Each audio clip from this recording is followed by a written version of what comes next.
तुम्ही फक्त एक दिवसभर टाइम काढून माझ्या संग हिंडा. तुम्ही संध्याकाळपर्यंत जर नाही नादी लागले ना भैया पायातल्या चपला काढून डोक्यात घेईन. कारण की तुम्हाला माहिती विके ब्लॉगर संग राहिलं म्हणल्यावर तिथं विषय पंप दे.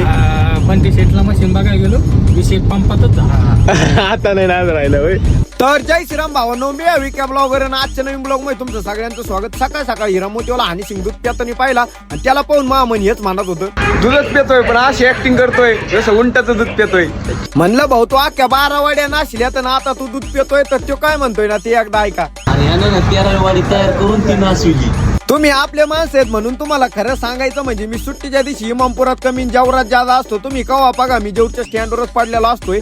मी हिरामोतीवरून आलो डायरेक्ट विशाल शेटच्या दुकानात घुसलो. धनु शेट मला म्हणला चायला आम्ही कधी ब्लॉग मध्ये दिसत नाही कारण तेवढ्या तिची स्टाईल पाहून म्हणलं भैया टेन्शन न घेऊ सनी लेवनी सगळं तोयर फिदा होईन. तेवढ्या त्याचा मोबाईल घेतला पाहिलं तर भाऊने अजून फॉलो नाही केलेलं. म्हणलं चायला तुला केसाचा हार करून घालायला पाहिजे. तो सकाळ विषय पंपात केलाय मस्तपैकी कटिंग बिटिंग केली. जरा बाहेर जायचं होतं आम्हाला तेवढ्यात मेवना बाहेर वाट बघत होता. म्हणलं चला आता विषय पंपात करू. म्हणून म्हणत असतो माणसाने भाकरी कमी खाव्या. वरचं पकडलं हे एवढं मोठं याच्याने मला वाचता येईना. मी चपलोय काय म्हणणं तुमचं सांगा बरं एकदा.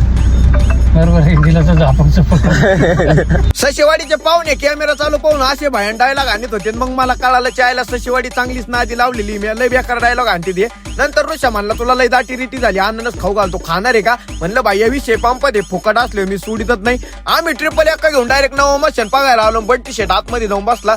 चायला म्हणलं बंटी शेट तू आता मस्तपैकी वरती कॅबिनवर उभा राहीन 2 बोट करून म्हण आता करा बराबरी. आम्ही डायरेक्ट ऑफिसला येऊन बसलो. ऋषाला म्हणलं तो भाऊ कमून एवढा नाराज आहे बाकी सोडा हे काय म्हणतात ऐका. पण ती शेटला मशीन बघायला गेलो विषय पंपातच झाला. आता नाही नाद राहिलं होय. आता नाही ना आता नादच नाही राहिला. आता नादाच्या पलीकडचा विषय झाला. आता भैया टॉपचा विषय झाला डायरेक्ट. नाद करत काय यायला लागतंय मशीन घ्यायलाच लागतंय.